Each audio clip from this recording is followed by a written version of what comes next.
नमस्कार विद्यार्थी मित्रांनो, स्वागत आहे तुमचं विदर्भ आयएस अकॅडमीच्या ऑनलाईन प्लॅटफॉर्मवर। आणि आजच्या या जो सत्र आहे या सत्रामध्ये आपण काय करतोय की जी तुमची टेक्निकल एक्झामिनेशन असेल, फॉर एक्झाम्पल इंजिनिअरिंग आहे, ॲग्रिकल्चर आहे, सो यामध्ये ना बऱ्याचदा तुमच्या टेक्निकल फील्डचा अभ्यास तुमचा बऱ्यापैकी असतो, पण बहुतांशी वेळा काय होतं की तुम्ही लोकांचा जरासा GS मध्ये थोडासा मिसमॅच होतं।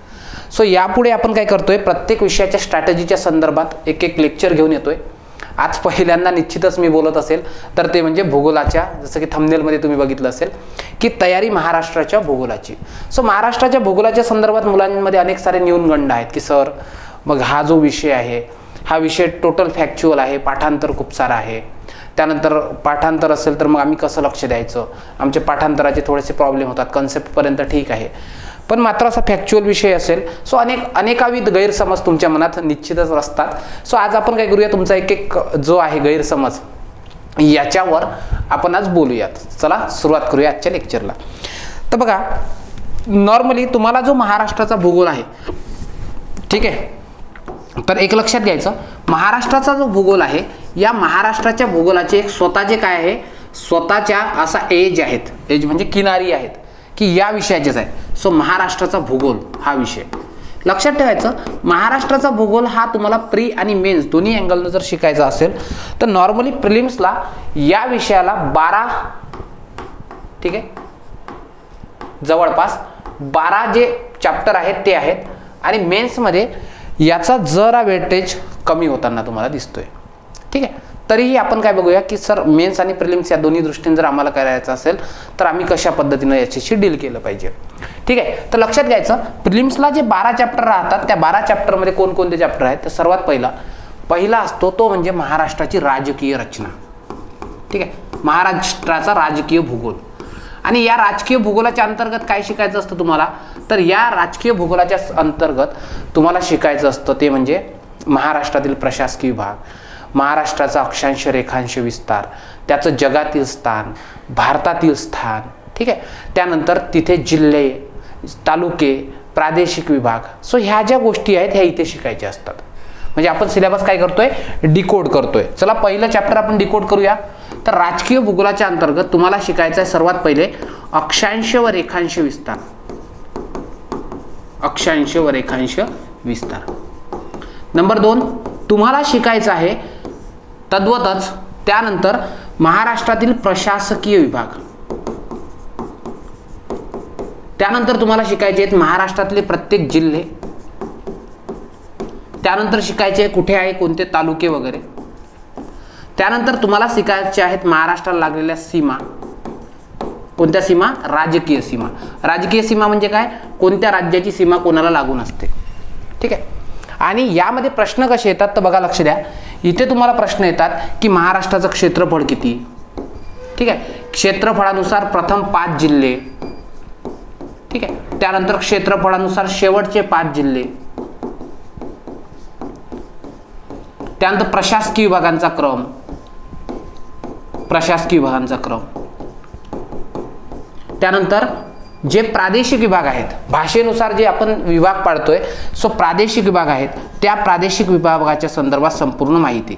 सो लक्षात ठेवायचं की तुम्हाला राजकीय भूगोलामध्ये ह्या गोष्टी शिकायच्या आहेत, कोणत्या, अक्षांश व रेखांश विस्तार, त्यानंतर प्रशासकीय विभाग। मग प्रशासकीय विभागामध्ये काय काय शिकायचं, तर समजा अमरावती प्रशासकीय विभाग आहे, तर अमरावती प्रशासकीय विभाग क्षेत्रफळ किती, तर 46,000, जिल्हे किती आहेत, तर 5 जिल्हे आहेत, तालुके किती आहेत, तर 56 तालुके आहेत, त्यानंतर जिल्ह्यांचा क्लॉकवाईज क्रम कसा आहे, तर अमरावती आहे, नंतर यवतमाळ, नंतर वाशिम, नंतर बुलढाणा, नंतर अकोला, त्याच्यानंतर इथं महानगरपालिका कुठे कुठे आहे, तर अमरावती आणि अकोला 2 ठिकाणीच महानगरपालिका आहे, ठीक आहे। लोकसंख्या किती आहे, ठीक आहे, सर्वात मोठा जिल्हा कोणता आहे, तर यवतमाळ सर्वात मोठा जिल्हा आहे, सर्वात लहान जिल्हा कोणता आहे, तर वाशिम नावाचा जिल्हा आहे। सो असे प्रश्न तुम्हाला इथे अभिप्रेत असतात आणि या चॅप्टरमध्ये तुम्हाला हे शिकायचं असतं।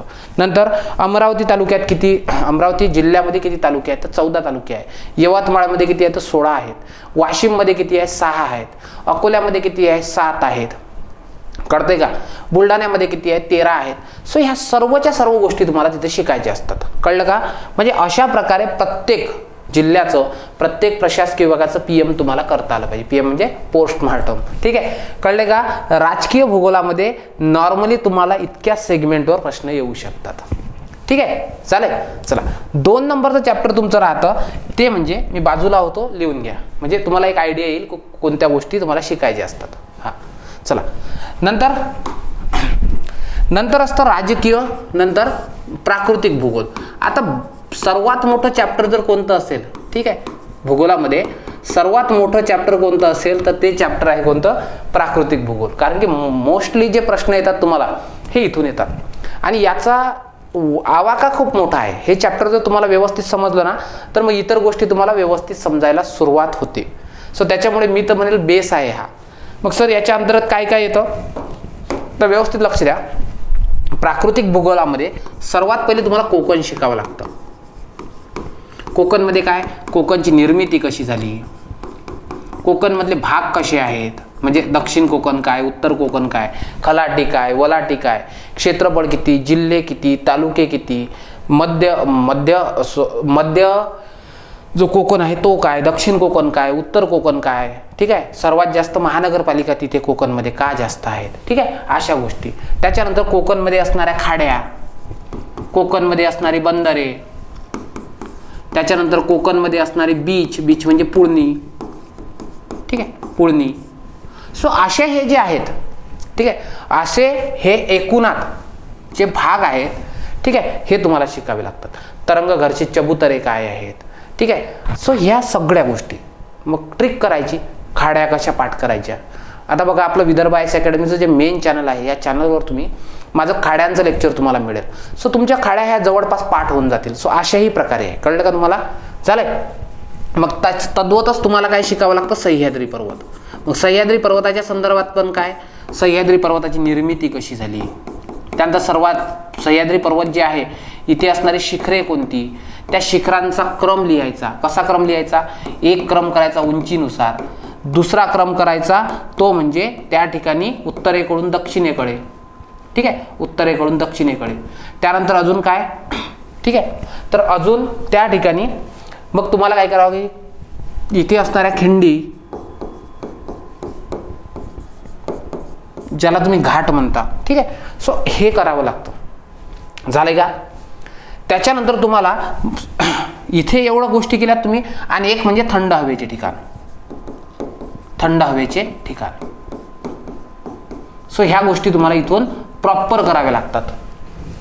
नंतर सह्याद्रीच्या काही उपरांगा आहेत, सातमाळा, अजिंठा. ठीक आहे, सो त्या 3 उपरांगा आहेत. त्या 3 उपरांगा त्याच्यामध्ये तुम्हाला त्याचा उतार कोणत्या साईडने जास्त आहे, त्याची उंची पश्चिमेकडून पूर्वेकडे जाताना कशी कमी होत जाते. सो अशा ह्या अनेक साऱ्या गोष्टी ज्या आहेत ना, ह्या तुम्हाला इथं विचारल्या जातात. मग त्याच्या उत्तरेला कोणतं पठार आहे, दक्षिणेला कोणतं पठार आहे, उत्तरेला कोणती नदी वाहते, दक्षिणेला कोणती नदी वाहते, हे एकूणच तिथं विचारतात. आणि नंतर तुम्हाला शिकावं लागतं महाराष्ट्राचं पठार. आणि पठारावर मेनली आपण उपरांगांचाच अभ्यास करतो. पठारावर असणारे किल्ले असतील. ठीक आहे, त्यानंतर पठारावर असणारे इतर पठार आहेत, जसं बुलढाणा पठार, मालेगावचं पठार, नगरचं पठार, जतचं पठार. ठीक आहे, खानापूरचं पठार. हे असे अनेक सारे पठार पण विचारल्या जातात.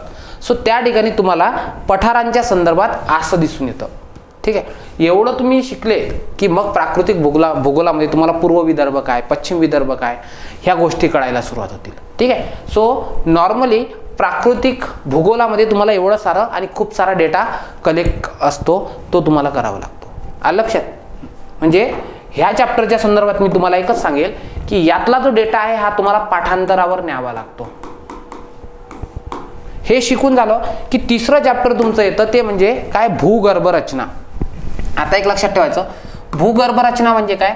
भूगर्भ रचना म्हणजे सिंपल महाराष्ट्रात मिळणारे एकूण खडकांच्या सिरीज, खडक प्रणाली. मग आर्कियन कुठे आहे, विंध्य कुठे आहे, कडप्पा कुठे आहे, त्यानंतर बेसाल्ट प्रणाली कुठे आहे. ठीक आहे, ह्या सर्व गोष्टी तुम्हाला इथं कराव्या लागतात. दुसरं, खडक जे आहेत महाराष्ट्रातले, या खडकामध्ये कोणते खनिज मिळतात ते खनिज, एक बेसिक आयडिया. त्यानंतर तुम्हाला खडक जे आहेत या खडकांचे तुम्हाला काय शिकावे लागतात? गुणधर्म, खनिज संपन्न आहे का की नाही आहे. त्यानंतर खडक निर्मितीचा क्रम पाठ करावा लागतो. सर्वात पहिले आर्कियन निर्माण झाला, मग धारवाड निर्माण झाला, मग कडप्पा तयार झाला, मग विंध्ययन तयार झाला. आणि हे खडक कोणत्या जिल्ह्यामध्ये आहेत, कोणत्या जिल्ह्यात आहेत हे तुम्हाला शिकावं लागतं. सो नॉर्मली बघा, खडक प्रणाली कोणती आहे, त्याच्यानंतर खडकमध्ये खनिज कोणतं आहे मेनली, गुणधर्म काय आहेत, क्रम काय आहे निर्मितीचा, आणि कोणत्या जिल्ह्यात कोणते खनिज मिळतात किंवा कोणते खडक मिळतात, एवढ्याच गोष्टी तुम्हाला इथं विचारल्या जातात, बाकी काही नाही. ठीक आहे, आलंय. सो हे चॅप्टर नंबर 3 आहे, लिहून घ्या. पुढे बघा, पुढे तुम्हाला येतं ते म्हणजे खनिज संपत्ती. मग काय करायचं, लगेच मी सांगतोय त्या पद्धतीने शिकायचं, लक्षात. मग फोकस करायचा आहे तुम्ही खनिज संपत्तीवर. मग खनिज संपत्तीमध्ये सर्वात पहिले तुम्ही काय करायचं, कोणकोणते खनिजे मिळतात, नंबर 2 कोणत्या जिल्ह्यामध्ये मिळतात, नंबर 3 ठीक आहे जिल्ह्यात लिहिलं, नंबर 3 त्याचं प्रमाण किती आहे, 20%, 10%, 30%. त्यानंतर सर्वाधिक साठे कुठे आहेत, कोणत्या जिल्ह्यात आहे सर्वाधिक साठे, झालंय. आणि कोणकोणत्या जिल्ह्यामध्ये आढळ आहे हे लिहायचं, कळलं का. खनिज कोणते आहेत, कोणत्या जिल्ह्यात आहेत, प्रमाण किती, कोणत्या खडक प्रणालीत आढळ आहे, सर्वाधिक साठे कुठं आहे, त्यानंतर त्या खनिजाचा उपयोग काय आहे, ठीक आहे, आणि त्याचे मुख्य ठिकाणं. एवढ्या गोष्टी तुम्हाला खनिजांमध्ये करायच्या असतात. त्यानंतर 2 क्रम लिहायचे, एक उत्पादनानुसार प्रमाण किती आहे, महाराष्ट्रात उत्पादन किती टक्के होतं, आणि त्यानंतर त्याचे साठे किती टक्के आहेत, हे दोन्ही गोष्टी इंडिव्हिज्युअली शिकायचं, चालेल. आणि एकदम सोपी. आता बघा, मी तुम्हाला एक उदाहरण सांगतो. फॉर एक्झाम्पल, ज्या खनिजांना light, night, sight, kite, might असे शब्द लागतात, ते त्याचे साठे तुम्हाला कुठं दिसतील, त्याचे साठे ऑब्वियस आहेत, भंडाऱ्यामध्ये दिसतील. झालं पाठ, कळलं. सो खनिजांमध्ये हे. आणि खनिज शिकून झाले की मग खनिजांमध्येच ऊर्जा संसाधने शिकून घ्यायचं. ऊर्जा संसाधने म्हणजे काय, ज्याच्यापासून ऊर्जा मिळते ते. दगडी कोळसा शिकून घ्यायचा, त्याचे प्रकार शिकून घ्यायचे. हां, एक राहिलंच, खनिजांचे प्रकार नाही काय, मॅग्नेटाईट, हेमेटाईट, सिडेराईट, लिमोनाईट, ठीक आहे, असं अँथ्रासाईट, बिटुमिनस पीट, लिग्नाईट, असे ऊर्जा जे आहेत त्याचे प्रकार पण शिकायचे. ऊर्जा संसाधनाचे काय करायचे, प्रमुख साठे बघायचे, प्रमुख खनिज कोणतं आहे बघायचं, त्याचा आढळ कुठे आहे ते बघायचं, आढळ. त्यानंतर ऊर्जा संसाधनामध्ये पवन चक्क्या कुठे आहेत, पवन ऊर्जा प्रकल्प कुठे आहे, सौर ऊर्जा प्रकल्प कुठे आहेत, ठीक आहे. त्याच्यानंतर तुम्हाला इतर औष्णिक ऊर्जा प्रकल्प आहेत, औष्णिक ऊर्जा प्रकल्प, कळतंय का, ह्या गोष्टी आहेत. त्याच्यानंतर तुम्हाला आणखी विचारेल इथे की महाराष्ट्रात जे वीज निर्मिती आहे, ठीक आहे, ह्या वीज निर्मितीचा क्रम विचारतात. कोणते कोणते केंद्र आहेत, किती किती करतात, सौर ऊर्जेपासून किती निर्माण होते, औष्णिक पासून किती होते, जलविद्युत काय. त्याच्यानंतर विजेचा जो वापर आहे, तो विजेचा वापर तुम्हाला शिकावा लागतो. त्यानंतर MSEB आहे, MSEBच्या संदर्भात सर्व माहिती घ्यायची. MSEBची एक शाखा आहे महाजेनको, ती काय करते, महावितरण काय करते, महाट्रान्सको काय करते, ते करून घ्यायचं. त्याच्यानंतर प्रमुख जलविद्युत प्रकल्प, जलविद्युत प्रकल्प. सो ह्याही गोष्टी प्रॉपर पद्धतीने तुम्हाला करायच्या आहे. आणि एक सर्वात महत्त्वाचं याच्यासोबत महाराष्ट्राची आर्थिक पाहणी जी आहे, महाराष्ट्राची आर्थिक पाहणी, या महाराष्ट्राच्या आर्थिक पाहणीमध्ये ऊर्जा नावाचा एक टॉपिक असतो, सब टॉपिक. त्या टॉपिकवरचा डेटा गॅदर करायचा आहे. महाराष्ट्रात दरडोई किती युनिटचा वापर होतो, भारतात किती होतो, महाराष्ट्रात जास्त आहे कमी आहे, हे सर्व तुम्हाला खनिज संपत्तीसोबत ऊर्जा संसाधनांमध्ये काय करायचं आहे, वापर म्हणजे त्याचा यूज करायचा आहे, युटिलाइज करायचा आहे. पुढे बघा, पुढचं आहे ते म्हणजे वनसंपत्ती. पुढचं चॅप्टर कोणतं आहे, वनसंपत्ती. आता एक लक्षात घ्यायचं, वनसंपत्तीमध्ये तुम्हाला सर्वात पहिले काय शिकायचं आहे ते म्हणजे, ठीक आहे, राष्ट्रीय वन धोरण कधीचं आहे, कोणत्या वर्षीचं आहे, कोणत्या दिवशी आलं ते बघून घ्यायचं. आणि त्याच्यानुसार असं सांगितलं की 33% जी आहे वने हे कुठे असले पाहिजे, राज्यात असली पाहिजे. त्याच्यानंतर तुम्हाला शिकावं लागतं वनांचे प्रकार. महाराष्ट्रामध्ये वनांचे जे प्रकार मिळतात 7 ते प्रकार. उष्णकटिबंधीय सदाहरित वने, उपोष्णकटिबंधीय सदाहरित वने, उष्णकटिबंधीय निम सदाहरित वने, उष्णकटिबंधीय काटेरी वने, उष्णकटिबंधीय आर्द्र पानगळी वने, उष्णकटिबंधीय शुष्क पानगळी वने, दलदलीची वने, कांदळ वने, तिवर वने, सुंदरीची वने, मॅग्रो वने. सो हे जे आहेत ही वनांचे प्रकार शिकावे लागतात. त्यानंतर वनांचे प्रकार शिकत असताना सर्वात पहिले ते वने आढळतात कुठं, त्यानंतर तिथं कोणती मृदा आढळते, त्यानंतर त्या वनाचे काय वैशिष्ट्य असतात. प्रत्येक वनाचं काहीतरी वैशिष्ट्य असतं. जसं सदाहरित वन आहे त्याचे वृक्ष उंच असतात, खुरटीचे कमी असतात, ठीक आहे, पानगळीचे पाने गाळतात, असे वैशिष्ट्य. त्याच्यानंतर त्याचं आर्थिक महत्त्व, आर्थिक महत्त्व म्हणजे काय, महत्त्वाचे आहेत की नाहीत, ठीक आहे. आणि त्यानंतर त्यामधले महत्त्वाचे वृक्ष आणि सर्वात महत्त्वाचं, महत्त्वाच्या वृक्षासोबत त्या वृक्षांचे उपयोग पण करायचे, उपयोग लिहायचे. जसं रोषा आहे, रोषापासून सुगंधी तेल अत्तर मिळवलं जातं. कुसुम आहे, कुसुमाच्या वृक्षापासून दोरखंड. खैर आहे, खैराच्या झाडापासून काथ मिळवलं जातं. अशा अनेक साऱ्या गोष्टी कळले. हे झालं की मग काय करायचं, वन अहवाल जो आहे, वन अहवाल म्हणजे तो करून घ्यायचा. मग भारत आणि इंडिया, भारत आणि महाराष्ट्र दोन्हीचा मग काय, वनांचं प्रमाण किती आहे, ठीक आहे. त्याच्यानंतर दुसरं, सर्वाधिक वने कोणत्या जिल्ह्यात आहे, कोणत्या राज्यात आहेत, हे सर्वच्या सर्व तुम्हाला करंटच्या बुकमधून करायचं. कुठून करायचं हे करंटच्या बुकमधून, आणि पाठ करून ठेवायचं. लक्षात. सो वनसंपत्तीच्या अंतर्गत तुम्हाला काय, हे एवढ्या गोष्टी शिकून घ्याव्या लागतात. चालेल, मी बाजूला होतोय, लिहून घ्या. बघा आपले चॅप्टर कोणते झाले, आपले त्या ठिकाणी झाले राजकीय रचना, प्राकृतिक रचना, भूगर्भ रचना झाले 3, खनिज संपत्ती, वनसंपत्ती, ठीक आहे, आणि ऊर्जा संसाधने त्याचा सब टॉपिक आहे. त्यानंतर मग हवामान. तुम्हाला सांगतोय महाराष्ट्राच्या भूगोलातला सर्वात कठीण चॅप्टर जर कोणता असेल तर तो हवामान आहे. कारण की पोरांना हवामानाचा कधी अंदाजच येत नाही की यामध्ये काय विचारतात. सर्वात पहिले तर हवामानामध्ये काही काय आहेत संकल्पना आहेत त्या स्पष्ट असाव्यात तुमच्या. मग तुम्हाला त्याच्यावर काय येतात, या संकल्पनांच्या व्याख्या तुम्हाला विचारतात. फॉर एक्झाम्पल मी सांगतोय, तुम्हाला काय विचारेल, सापेक्ष आर्द्रता कशाला म्हणतात, त्यानंतर निरपेक्ष आर्द्रता कशाला म्हणतात, त्यानंतर तुम्हाला विचारेल की वायू कशाला म्हणतात, वातावरण कशाला म्हणतात. मग वातावरणाचे वेगवेगळे थर आहेत, त्या थरांचे काही वैशिष्ट्ये आहेत. चालेल. त्याच्यानंतर वातावरणाच्या संदर्भात आणखी काय विचारतात, वातावरणाच्या संदर्भात तुम्हाला अजून विचारतात की त्या ठिकाणी दाब म्हणजे काय, समदाब रेषा विचारतात. मग त्यामध्ये समताप, समदाब रेषा हे पण विचारतात. त्यानंतर बऱ्याचदा स्थानिक वारे विचारले जातात. स्थानिक वारे म्हणजे काय, खारे वारे, मतलई वारे, खारे मतलई वारे, ठीक आहे. त्याच्यानंतर आणखी प्रश्न येतात तुम्हाला, दरीय वारे, पर्वतीय वारे, पर्वतीय वारे, ठीक आहे.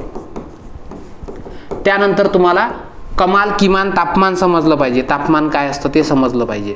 त्यानंतर या तापमानाच्या संदर्भात तुम्हाला दैनिक तापमान कक्ष ही कन्सेप्ट समजली पाहिजे. चालेल. सो एवढ्या. आणि पर्जन्य हा समजलं पाहिजे. आरोहण पर्जन्य कशाला म्हणतात, आरोह. त्यानंतर अभिसरण पर्जन्य कशाला म्हणतात, त्यानंतर प्रतिरोध कशाला म्हणतात, आवर्त कशाला म्हणतात. तो पर्जन्याच्या संदर्भात सर्व गोष्टी.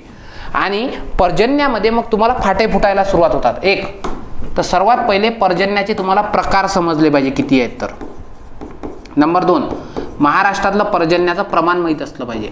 महाराष्ट्रात कोणत्या विभागात किती दिवस पर्जन्य पडते हे माहीत असलं पाहिजे.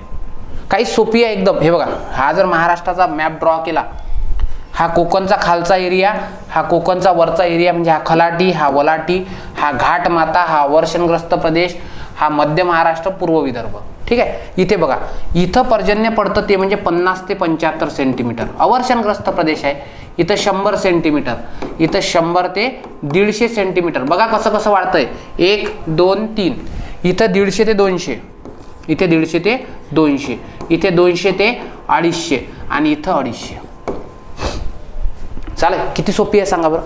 सो हे. त्याच्यानंतर सर्वाधिक पर्जन्याचं प्रमाण कोणत्या जिल्ह्यात आहे, प्रमाणाचे जिल्हे.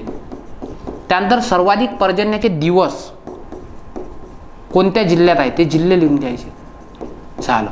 आणि त्याच्यानंतर ठिकाणं लिहून घ्यायची, सर्वाधिक पावसाच्या प्रमाणाचे ठिकाणे आणि सर्वात कमी पावसाच्या प्रमाणाचे ठिकाणं, सर्वाधिक पावसाचे ठिकाणं, सर्वात कमी पावसाचे ठिकाणं. एवढं जर केलं ठीक आहे. आणि सर्वात महत्त्वाचं यामध्ये करंटमध्ये एक मुद्दा करावा लागतो, ते म्हणजे वादळ. कोणते वादळ कधी आले तर, एवढा प्रश्न विचार महाराष्ट्राच्या संदर्भात फक्त. ठीक आहे. सो हे तुम्हाला हवामान या चॅप्टरमध्ये करायचं आहे. झालंय. येस. पुढे बघा. पुढचा मुद्दा असा आहे, आता पुढच्या मुद्द्याकडे जातोय. मग येतं तुम्हाला स्थलांतरण. पहिले लोकसंख्या टॉपिक करून घ्यायचा. लोकसंख्या. आता लोकसंख्या हा चॅप्टर सर्वात मोठा आहे बघा, लक्ष द्या. लोकसंख्येमध्ये सर्वात पहिले संकल्पना करायच्या. काय करायच्या? सर्वात पहिले संकल्पना, नंतर मग आकडेवारी, नंतर मग करायचं ते म्हणजे जनसंख्या धोरण, म्हणजे लोकसंख्या धोरण. ठीक आहे. आणि नंतर काही कायदे, आणि नंतर करायचं ते म्हणजे करंट. नंतर काय करायचं? करंट. अशा अनेक साऱ्या गोष्टी कराव्या लागतात. सर मग संकल्पना कोणत्या? तर संकल्पना म्हणजे काय? घनता म्हणजे काय? वाढीचा दर म्हणजे काय? त्यानंतर साक्षरता म्हणजे काय? साक्षरता. ठीक आहे. त्याच्यानंतर काय आहे इथे करायचं? माता मृत्यू दर, maternal mortality rate, CMR child mortality rate, IMR infant mortality rate. त्याच्यानंतर तुम्हाला काय करावं लागतं? लिंग गुणोत्तर म्हणजे काय. ठीक आहे. त्यानंतर बाल लिंग गुणोत्तर काय म्हणजे चाइल्ड सेक्स रेशिओ म्हणजे काय. ठीक आहे. त्यानंतर तुम्हाला आणखी काय करावं लागतं? इथं करावं लागतं ते म्हणजे तुम्हाला कळलं पाहिजे. ठीक आहे. झालंय इथपर्यंत. सो हे काही महत्त्वाचे कन्सेप्ट आहेत. आकडेवारीमध्ये काय? प्रथम 5 जिल्हे, शेवटचे 5 जिल्हे आणि त्यांची आकडेवारी, असं तुम्हाला करावं लागतं. ठीक आहे. आणि याचं भारतासोबत कंपॅरिझन. भारतासोबत काय? कंपॅरिझन म्हणजे महाराष्ट्राची घनता 365 असेल, भारताची 382 असेल, तर मग कन्क्लुजन काढता आलं पाहिजे की भारताची घनता ही महाराष्ट्रापेक्षा 17ने जास्त आहे, महाराष्ट्राची 17ने कमी आहे. सो हे असं तुम्हाला कन्सेप्ट जोडता आले पाहिजे. नंतर जनसंख्या धोरण येतं. ठीक आहे. जनसंख्या धोरण यामध्ये अनेक सारे मुद्दे आहेत बरं, आणखी खूप सारे मुद्दे आहेत. मग जनसंख्या धोरण काय? तर फर्स्ट जे आहे ते म्हणजे पॉप्युलेशन पॉलिसी 1976ची. त्यानंतर 2000चं धोरण, लोकसंख्या धोरण. त्यानंतर जनसंख्या कोश ही कन्सेप्ट करायची. कायदे करायचे. कायदे कोणते? MTP medical termination of pregnancy act 1971. त्यानंतर PCPNDT जो कायदा आहे हा आहे 1994चा हा कायदा. त्यानंतर सेरोगसी ऍक्ट आहे, सेरोगसी ऍक्ट. ठीक आहे. हे करायचं, हे सर्वात इम्पॉर्टंट आहे.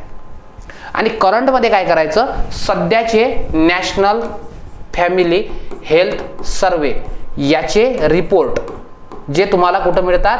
ते मिळतं करंटच्या बुकमध्ये. आणि सर्वात महत्त्वाचं म्हणजे जो UNDP आहे संस्था, युनायटेड नेशन डेव्हलपमेंट प्रोग्राम, यांची आकडेवारी असते दरवर्षीची. ठीक आहे. पॉप्युलेशनची आकडेवारी ती करून घ्यायची. सो हा लोकसंख्या चॅप्टर तुम्हाला अशा प्रमाणात शिकून घ्यावा लागतो. ठीक आहे. फक्त हा लांब होतो. हां, मला इथं एक आठवलं नव्हतं, ते म्हणजे लोकसंख्येचे पिरॅमिड. ठीक आहे. त्यानंतर लोकसंख्येची कार्यकारी लोकसंख्या. आणि हे पाठांतरावाला आहे. इथं पाठांतर जरा जास्त पाहिजे, ट्रिक वगैरे बनवायच्या. लक्षात. चला, यालाच अनुसरून एक पुढचं चॅप्टर असतं. त्याचं नाव काय आहे? त्याचं नाव आहे स्थलांतर. ठीक आहे. मग पुढचं कोणतं बनतंय? ते म्हणजे स्थलांतर. आता स्थलांतरामध्ये काय करायचं? स्थलांतरामध्ये सेम आहे. स्थलांतराच्या संदर्भात पहिले संकल्पना शिकून घ्यायचं. स्थलांतरण म्हणजे काय? त्यानंतर मग बघायचं स्थलांतरणाचे प्रकार. ग्रामीण टू ग्रामीण काय असते, ग्रामीण टू शहरी काय असते, ग्रामीण टू नागरी काय असते. त्याच्यानंतर तुम्हाला दिसतं त्या ठिकाणी स्थलांतर जे आहे त्याची कारणं आणि कारणांचा क्रम. ठीक आहे. प्रकारांचा क्रम, याचे क्रम लावावे लागतात बरं. जसं की महाराष्ट्रात सर्वाधिक स्थलांतरण काय होतं? ग्रामीण टू ग्रामीण होतं. मग ग्रामीण टू नागरी होतं. 3 नंबरला नागरी टू नागरी होतं. 4 नंबरला नागरी टू ग्रामीण होतं. त्याचा क्रम. कारण सर्वात जास्त कारण आहे विवाह. ठीक आहे. त्याच्यामध्ये पहिले 5, शेवटचे 5 असं करायचं. ठीक आहे. त्याच्यानंतर स्थलांतरणामुळे काही काय होतात? काही पॉझिटिव्ह चेक्स होतात, म्हणजे पॉझिटिव्ह परिणाम होतात. ठीक आहे, आणि काही निगेटिव्ह परिणाम होतात, हे करायचं.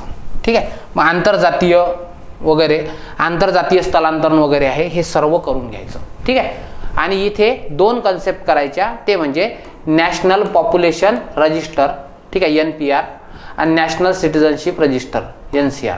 ह्या 2 गोष्टी ज्या आहेत ह्या व्यवस्थित करून घ्यायच्या स्थलांतरणामध्ये. ठीक आहे, एकदम छोटासा चॅप्टर आहे, एवढ्या 4-5 गोष्टी जरी केल्या तरी तुम्हाला सहज कळतं. त्याच्यानंतर मग करायचं काय, एक असतं ते म्हणजे आदिवासी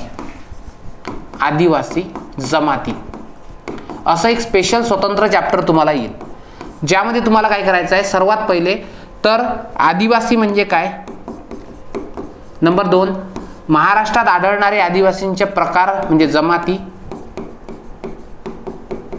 त्यानंतर त्यांचे टक्केवारी, जिल्हे, एक आदिवासी जमात पर्टिक्युलर एका जिल्ह्यात मिळते, जसे कोरकू आहेत ते फक्त अमरावतीमध्ये मिळतात, गोंड आहेत तर गोंड तुम्हाला गडचिरोली चंद्रपूरमध्ये दिसतात, भिल्ल आहेत तर सह्याद्री प्रदेशात दिसतात, त्याचे जिल्हे, त्यानंतर त्यांच्या रूढी परंपरा, त्यानंतर त्यांचे वैशिष्ट्य झालंय, त्यानंतर महाराष्ट्रातील एकूण संख्या, नंतर त्यांचे एकूण टक्केवारीमध्ये प्रमाण, जसं की महाराष्ट्रात 1.05 कोटी काय आहेत त्यांची संख्या आहे, प्रमाण जर बघितलं तर 9.36% आहे. सो हे असं माहीत असलं पाहिजे, मग कोणत्या जिल्ह्यात सर्वाधिक, कोणत्या जिल्ह्यात सर्वात कमी.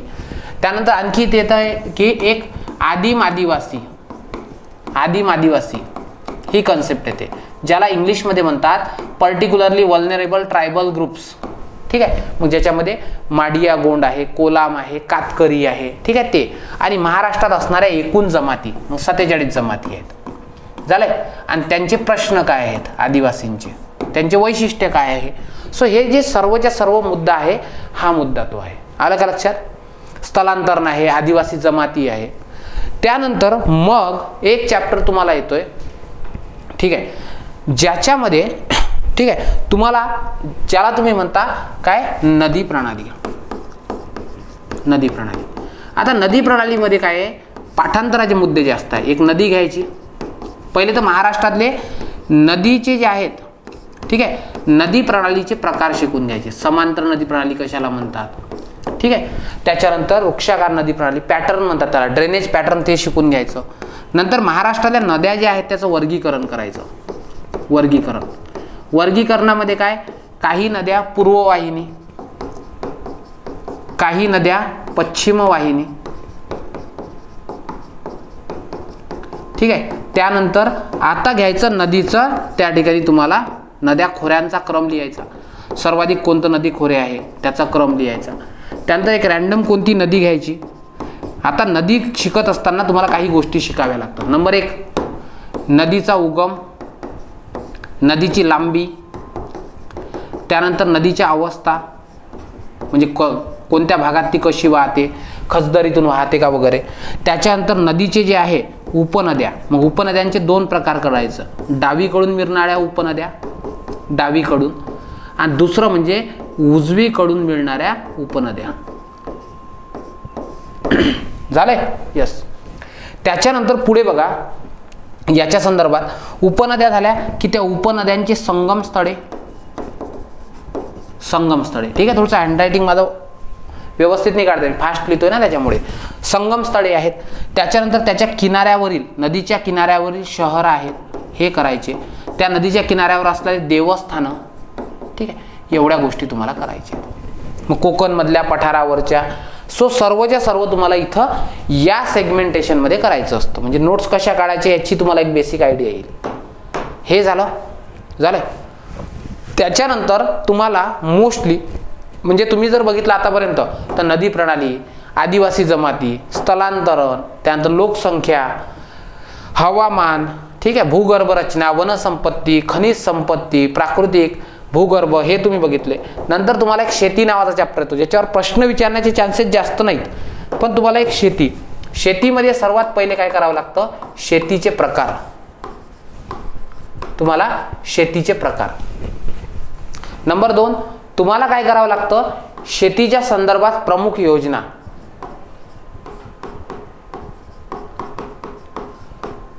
प्रमुख पिके,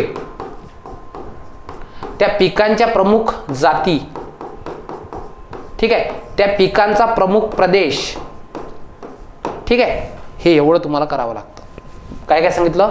शेतीचे प्रकार शिकायचे, व्यापारी काय, चरितार्थ काय, स्थलांतरित शेती काय आहे, त्याच्या प्रमुख योजना कोणत्या आहेत, जशी कुसुम नावाची योजना आहे सौर पंप देण्याच्या संदर्भात. त्यानंतर पिकं, कोणत्या भागात कोणती पिकं होतात, कोणत्या पर्जन्याची, त्याचे वैशिष्ट्य, त्यानंतर त्याच्या जाती, त्याचे प्रदेश, हे जे आहे ते शेतीमध्ये करावे लागते. आणि यालाच एक सब टॉपिक म्हणून तुम्ही शिकू शकता, तो म्हणजे सिंचन. मग सिंचनाच्या आधी काय करायचं? सिंचनामध्ये काहीच नाही, फक्त त्याचं प्रमाण, कोणता सिंचन, जसं विहिरी सर्वात जास्त होते, नंतर कालवे होते, नंतर तलाव होते, नंतर इतर प्रकार होतात.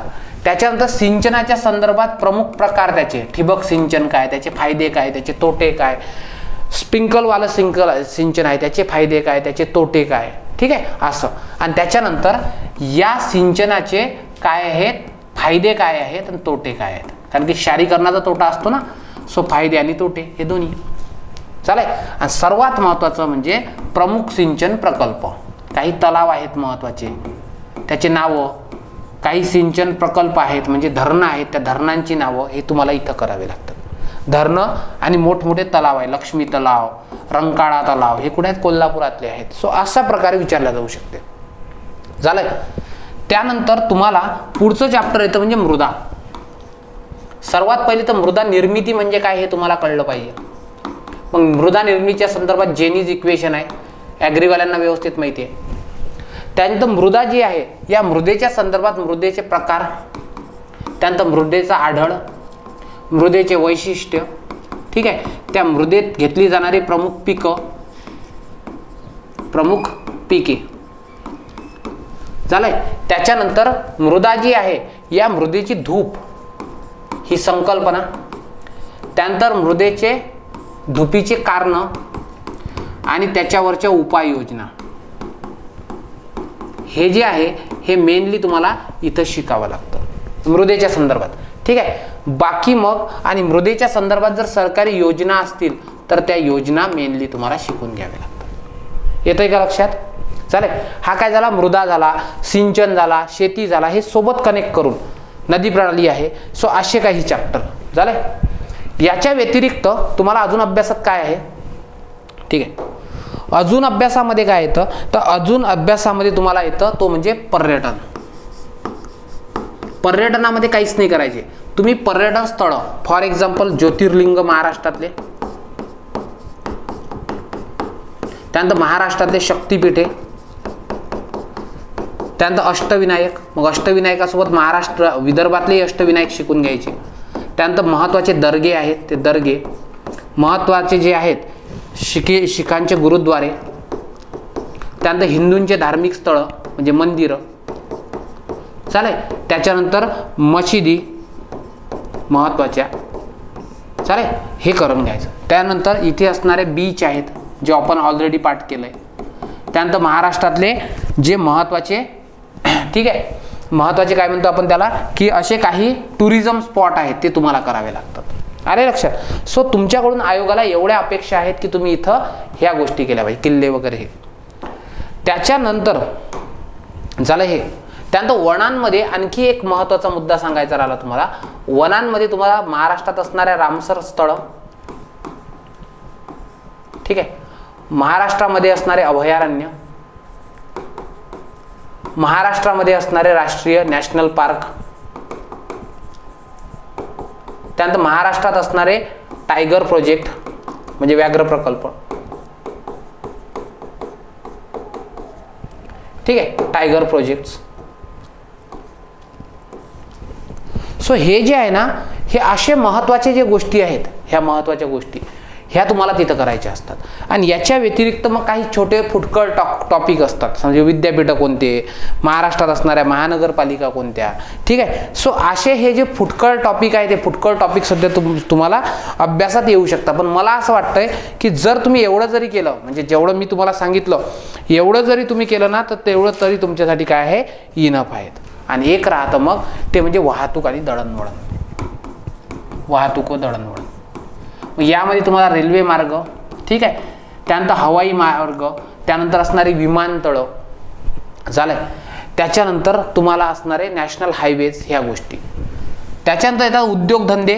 तर मी तर तुम्हाला सजेस्ट करेल उद्योगधंदे नावाचा चॅप्टर इथे शिकायचाच नाही, तुम्ही इकॉनॉमीमध्ये शिकणार आहात तोच तो तुम्हाला काय तिथे कामी पडणार आहे. आणि सर्वात शेवटी मग तुम्हाला काय शिकावं लागतं, वस्ती भूगोल. वस्ती भूगोल म्हणजे कोणत्या प्रकारच्या वस्त्या, गोलाकृती वस्त्या, रेखाकृती वस्त्या, हे वस्त्यांचे जे प्रकार आहे ते प्रकार तुम्हाला मोस्टली कुठं मिळतात असं विचारतात.